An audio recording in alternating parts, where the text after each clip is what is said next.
بسم اللہ الرحمن الرحیم۔ السلام علیکم ورحمۃ اللہ وبرکاتہ۔ بیٹیوں کا مقام۔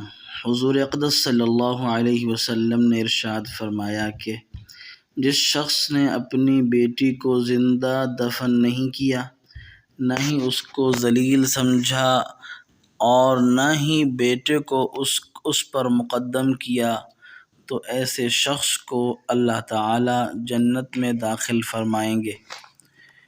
اور ایک دوسری حدیث میں آتا ہے، حضور اکرم صلی اللہ علیہ وسلم نے ارشاد فرمایا، وہ عورت مبارک ہوتی ہے جس کی پہلی اولاد بیٹی ہو۔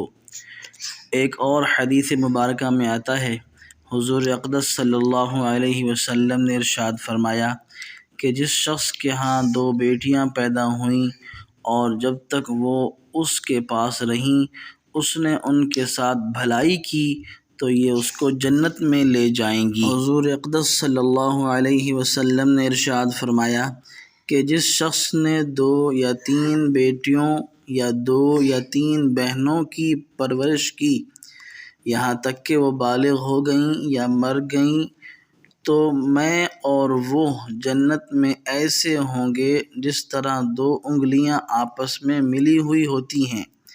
ایک دوسری حدیث میں آتا ہے، حضور اقدس صلی اللہ علیہ وسلم نے ارشاد فرمایا، جس شخص نے 2 بیٹیوں کی پرورش کی تو وہ اور میں اس طرح جنت میں داخل ہوں گے جس طرح یہ 2 انگلیاں آپس میں ملی ہوئی ہیں۔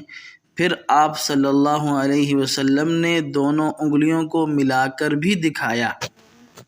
ایک اور حدیث میں آتا ہے، حضور اقدس صلی اللہ علیہ وسلم نے ارشاد فرمایا، اگر کوئی شخص بیٹیوں کی آزمائش میں مبتلا کیا گیا اور پھر اس نے خوش دلی کے ساتھ ان کی پرورش کی اور ان پر احسان کیا تو یہ بیٹیاں جہنم کی آگ سے اس شخص کے لیے آڑ رکاوٹ بن جائیں گی۔